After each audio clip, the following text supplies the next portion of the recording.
The elephant grass was a monstrous, shimmering ocean of green, 10 feet high and thick enough to hide a division. Sergeant Riley, known universally as Coach for his unnerving calm and ability to keep the team focused, felt the heat radiating off the ground through the thin soles of his jungle boots. They had been lying prone for 7 hours, tucked into a barely perceptible hollow near the lip of a rice paddy boundary, waiting.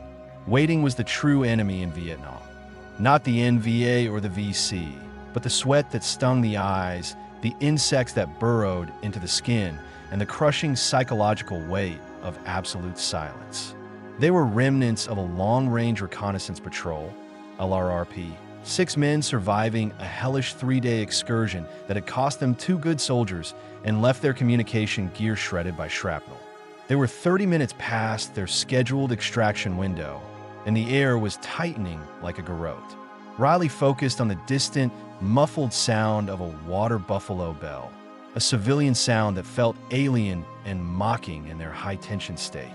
Corporal Sanchez, nicknamed Ghost for his ability to melt into the foliage, signaled subtly, pointing to a hawk circling low, too low for a predator searching for field mice. It was a sign of movement, maybe human activity, disturbed beneath the canopy of grass. Riley felt the familiar tremor of adrenaline replacing exhaustion. They weren't waiting anymore. They were prey in a massive green trap.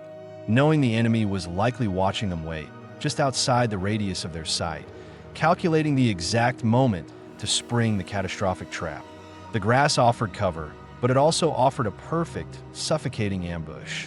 Every rustle of the wind sounded like a man shifting weight, every shadow like a weapon raised. Riley mouthed the sequence to Doc. For men on the perimeter, 2 ready to pivot. They were surrounded by millions of stalks, each one capable of concealing death, and Riley knew they couldn't hold this perimeter much longer. The delay in extraction wasn't incompetence. It was a forewarning of trouble they hadn't yet identified, trouble that was moving silently beneath the towering grass, closing the distance millimeter by agonizing millimeter. The heat, the silence, the vibrating tension, all culminated in a dread far worse than any active firefight. Because in the waiting, the imagination became the deadliest weapon of all, painting horrific scenarios in the humid air, all of them ending with the roar of AK-47s at point-blank range. The wait evaporated in a heartbeat, replaced by a wall of sound that was both primal and terrifyingly precise. It wasn't the scattershot fire of a disorganized unit. It was a concentrated, disciplined hail of tracers originating not from the visible tree line, but from the seemingly empty depths of the elephant grass itself, 10 meters to their left flank. Specialist Jones, trying to pivot, took 3 rounds immediately and went down without a sound. Riley screamed into the chaos, prioritizing suppression fire. The sheer density of the grass meant target acquisition was impossible. They were firing blindly into a green curtain. Doc, hugging the earth, realized the trajectories were strangely angled, downward slightly. It suggested the shooters were low to the ground, possibly firing from prepared fighting positions, or worse, from tunnels hidden in the root system beneath the grass. This wasn't a patrol encounter. This was a well-planned execution. Riley crawled towards Sanchez, whose M16 was spitting control bursts. "They're in the dirt, Ghost. Listen to the sound." Sanchez, sweat blinding him, confirmed the analysis. The muzzle flashes were appearing almost at ground level, disappearing instantly into the dense matrix of stalks. They had stumbled into a kill zone anchored by a subterranean network. The fire intensified, forcing the remaining men into a defensive wedge, expending valuable ammunition on unseen shadows. Riley realized staying put meant being systematically picked off. He made a desperate call. They had to breach the tunnel system, flip the script, and force the enemy to defend their own ground. He spotted a massive cluster of roots, disturbed by the recent barrage, revealing a small, dark aperture. Not the typical trapdoor, but a narrow, vertical shaft barely wide enough for a man, cleverly disguised by a woven mat of grass and mud. It was the only way out and the only way in. The sheer audacity of diving into a hostile, unknown underground complex outweighed the certainty of being annihilated on the surface. They were trading sunlight and air for suffocating darkness, a desperate gamble predicated on the enemy not expecting an immediate, aggressive counterdescent. The decision was instantaneous and brutal. Riley designated 2 men to provide covering fire, a near-suicidal task, while he, Sanchez, and Corporal Hicks, their designated tunnel rat, prepared to descend. Hicks was already stripping his pack, keeping only his knife, his .45 pistol, and a string of blasting caps. As the incoming fire chewed up the ground around them, Sanchez cleared the opening, revealing the deep, stale air rising from the shaft. The hole dropped vertically for about 8 feet, then sloped gently forward. It smelled of wet earth, mold, and something metallic, faintly chemical. Riley signaled the 3-second countdown, then pushed Hicks headfirst into the void. The sound of the fighting above instantly dropped to a muted roar, highlighting the silence and the pounding of Riley's own heart. He followed, the dirt crumbling against his face, the air rapidly growing heavy and damp. When he landed, he found himself in a shockingly well-constructed corridor, slightly wider than a man's shoulders. This was not the hasty construction of VC guerrillas. The walls were partially shored up with bamboo, framing, and packed clay. It implied permanence and strategic importance far beyond a simple ambush point. The duality of their position was immediately apparent. The furious, external chaos was now replaced by the internal, claustrophobic suspense of waiting for the unseen threat. They moved forward, Hicks leading, relying solely on the beam of a small, red-lens flashlight, which did little more than illuminate the immediate threat. Riley radioed the surface team, receiving only static, confirming their isolation. They were now operating blind, trusting only the cold, dry discipline Hicks displayed. The enemy had used the tunnels to initiate the fight. Now the Americans would use them to finish it. As they rounded the first sharp corner, Hicks froze, his light cutting across a thin, almost invisible tripwire threaded just above the floor. Beneath it, the floor had been expertly dug out and re-staked with sharpened punji sticks, concealed by a thin layer of debris. The tunnel network was protected, sophisticated, and deadly. The descent transformed their reality from the glaring sun and noise of war to a world defined by the lack of everything: light, space, and clean air. The air was heavy with the metallic tang Riley had noticed earlier, mixed with the faint scent of charcoal, smoke, and human occupancy. After Hicks neutralized the punji trap, they continued deeper. The tunnel branched repeatedly, a subterranean maze that required constant, silent signaling to maintain direction.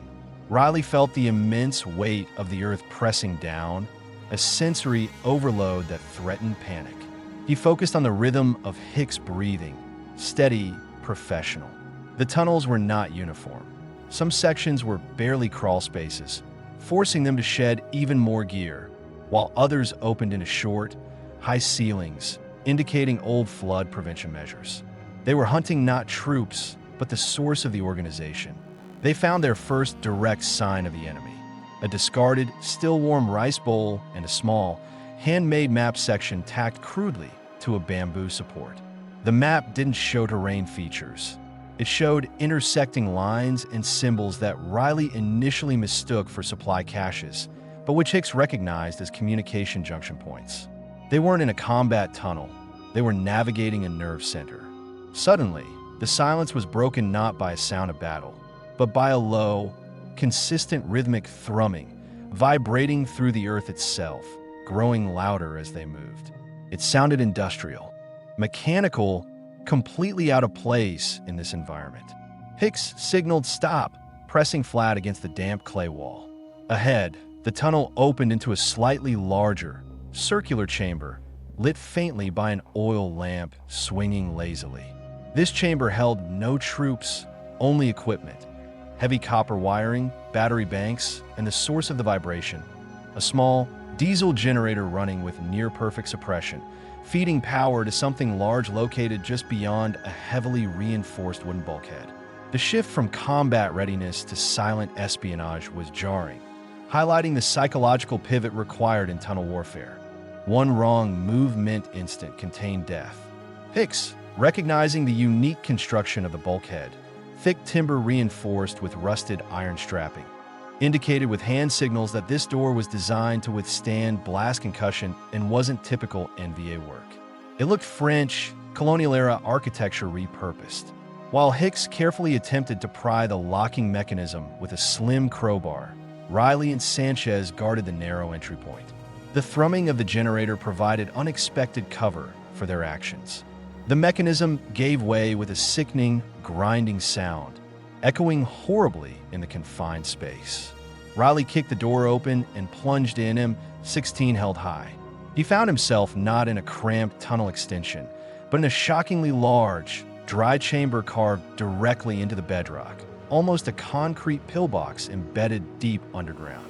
The air here was strangely temperate, circulated by a rudimentary ventilation system.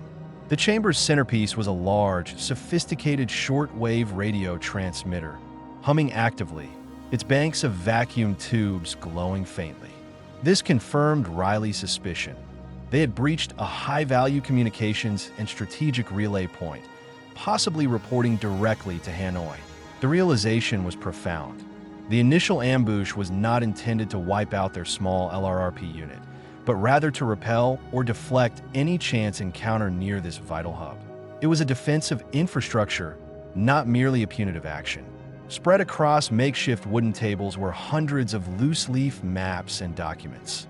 Not fire plans or patrol routes, but propaganda leaflets, detailed psychological profiles of various American units operating in the region, and densely written logs tracking broadcasts and reception quality. Doc, always focused on analysis, even in extreme danger, whispered, "Coach, this isn't just a radio room. This is the office of General Jayap's brain trust. They're broadcasting something." The discovery elevated the mission from survival to massive intelligence coup. Doc immediately began photographing and bagging critical documents, focusing on radio logs that detailed broadcast times and frequencies. The most unnerving discovery lay near the operational transmitter. Spools of magnetic audio tape, clearly labeled in both Vietnamese and imperfect typewritten English. Riley, prioritizing the most immediate evidence, snatched one reel and quickly fed it onto a small, battery-powered tape recorder he carried. The sound quality was poor, scratchy with static, but the content was unmistakable. First, a formal Vietnamese narration, quickly transitioning into a voice speaking flawless, colloquial American English, a broadcast clearly aimed at demoralizing U.S. troops. The speaker was articulating sophisticated anti-war rhetoric, citing specific dates of alleged atrocities and calling for immediate desertion or refusal of orders. What froze Riley was not the content, but the accent.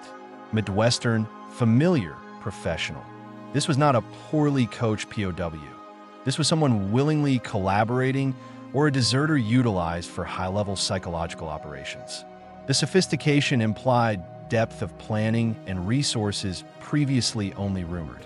As Riley listened, the broadcast concluded with a chillingly cheerful sign-off, urging American soldiers to lay down the rifle and join the correct side of history. The implication was terrifying. The enemy wasn't just using local resources. They were leveraging Western expertise and potentially American defectors operating right here, deep beneath the elephant grass. This was proof of a shadow war, a battle for morale and political subversion running parallel to the physical conflict, and the scale of the found material indicated this operation had been ongoing for months, perhaps years. As Riley secured the audio tapes and Doc bagged the detailed broadcast logs, Hicks stumbled upon a secondary, smaller room built adjacent to the main chamber, shielded by a crumbling stone archway. This section was even older, smelling faintly of gunpowder and decay, a definite vestige of the French colonial era. Here, protected from the jungle humidity, were preserved relics, old maps of Indochina, rusting mess kits bearing the stamp of the French Foreign Legion, and beneath a collapsed wooden bench, a dark blue uniform jacket, heavy wool, remarkably preserved. The chamber's original use was clearly a munitions or staging bunker from the early 1950s, ingeniously incorporated into the NVA's modern network. The tunnels were layered history, a testament to decades of continuous conflict. Beneath the jacket, Riley found a thick, leather-bound journal, its pages brittle, filled with elegant, faded French script detailing the last days of the bunker's occupation during the Dien Bien Phu era. What captured Riley's attention, however, was a sheet of thick drawing paper placed inside the journal's back cover. It was a charcoal sketch, recently drawn, depicting three figures seated around a low table. Two were clearly NVA officers, smiling. The third figure was Western, recognized instantly by his clean-shaven face and short, regulation-length hair, though he was dressed in loose civilian peasant garb. His posture was relaxed, comfortable, sharing a cup of tea. It was a clear, undeniable portrait of an American collaborating with the enemy, perhaps the very voice Riley had heard on the tape. The drawing was an intelligence asset of incalculable value, confirming the existence of a high-level traitor aiding the enemy's psychological warfare. The weight of this discovery, the physical evidence of deep betrayal, clamped down on Riley, making the tunnel air feel suddenly poisonous. They weren't just fighting soldiers in the jungle. They were fighting their own shadows, their own countrymen, operating from a ghost of French history. The realization of the bunker's significance galvanized them, but also dramatically shortened their window of safety. They had spent too long gathering intelligence, and the sounds outside the chamber were changing. The distant generator thrum was now punctuated by the scraping of boots and muffled, purposeful Vietnamese voices. The NVA had discovered the breach or had realized their radio silence was too lengthy. Riley barked commands, demanding immediate withdrawal. They were deep within the enemy's fortress, and now the tunnel network, previously their defensive advantage, was a potential tomb. The main exit they used was already compromised. Doc, still clutching the broadcast maps, pointed frantically to a narrow, sealed vent shaft high in the corner of the French bunker chamber. Emergency egress. Looks old, but it goes up. They had to move fast, abandoning non-essential gear, but clinging desperately to the tapes, the sketch, and the logs. Hicks rigged a quick explosive charge to destroy the generator and the transmitter bank, ensuring the enemy could not immediately resume operations. The resulting blast was muffled but violent, sending dust and debris raining down, momentarily stunning the approaching NVA forces. They scrambled into the ventilation shaft, a cramped, clay-lined tube barely 2 feet in diameter. The ascent was agonizing, a frantic climb through choking dust and pitch darkness, pushing the intelligence payload ahead of them. The sounds of pursuit were terrifyingly close below, echoing up the narrow shaft, shouts, then the distinct clatter of automatic weapons fire aimed blindly into the darkness they had just left. The fear of being trapped and buried alive in the rising dirt was palpable, forcing a desperate, almost reckless pace. The ascent through the ventilation shaft was an endurance test, lasting what felt like an eternity. Riley was the last man up, pushing Hicks and Doc ahead. He could hear the enemy attempting to claw their way into the shaft below, their desperate shouts muffled by the earth. Finally, the roof of the shaft gave way to light and air. They emerged, not back at the perimeter where they started, but 30 meters away, directly into the middle of the sprawling elephant grass field, far from the original ambush site. They were disoriented, blinking against the brutal, late afternoon sun. The landscape was unrecognizable from the tunnel network maps. They were now exposed targets in the tallest part of the field, utterly vulnerable. They immediately dropped into defensive positions, pulling security on instinct. They could hear distant fighting. The 2 men they left behind, Sanchez and the rifleman, were desperately holding the original perimeter, drawing the bulk of the NVA away from the tunnel entrance. Riley knew he had minutes, maybe seconds, before the enemy troops pursuing them through the tunnels realized they had surfaced in the grass. He ordered a sprint, heading blindly towards where he calculated the original extraction point must be. the heavy audio tapes bouncing against his hip. They ran, bent low, the razor-sharp stalks tearing at their uniforms and skin, the only sound the ragged gasping of exhausted men. Suddenly, cutting through the dense silence of the grass, the glorious, terrifying sound of rotor wash slammed into them. The extraction Hueys, finally arriving, were circling low, their powerful blades whipping the tall grass into a horizontal frenzy, creating momentary, shifting clearings. The waiting was over, replaced by the chaotic rush of salvation, but the sprint was far from safe. The final moments were a frantic collision of two different wars: the silent, psychological war they had waged underground, and the loud, violent extraction war above ground. The Hueys roared down, the door gunners laying suppressing fire into the tree line. Riley saw the surviving perimeter men, Sanchez and the rifleman, running flat out, sprinting toward the landing zone. As Riley's group broke free of the elephant grass, they were immediately hit by a fresh burst of fire from the edge of the tunnel complex entrance, now fully occupied by the NBA. Doc stumbled, not from a bullet, but from sheer exhaustion, dropping the heavy sack containing the strategic maps. Riley hauled him up, forcing the evidence into his hands. They scrambled aboard the nearest Huey, the deck vibrating violently. As the helicopter lifted off, climbing hard and fast, Riley looked down. The landscape was a mess of shattered stalks, smoke, and rapidly approaching enemy figures. He didn't look at the enemy. He looked at the evidence piled on the floor of the Huey, the spools of tape, the coded logs, and most importantly, the simple, devastating charcoal sketch of the smiling American collaborator. The war was no longer simply about holding ground or counting body bags. It was about sophisticated treason, propaganda, and a hidden war waged against the American psyche from the quiet depths of the earth. The sensory input shifted dramatically, from the oppressive, stale silence of the tunnels to the deafening, sharp crackle of the radio traffic and the roar of the turbine engine. Riley gripped the sketch, the face of the traitor mocking him under the flashing strobe light of the chopper. They had found the physical proof of a ghost war, a secret deeper and more corrosive than any physical battle, carried in the heavy silence of the intelligence they had dragged, dripping with mud and history, from the dark heart beneath the elephant grass.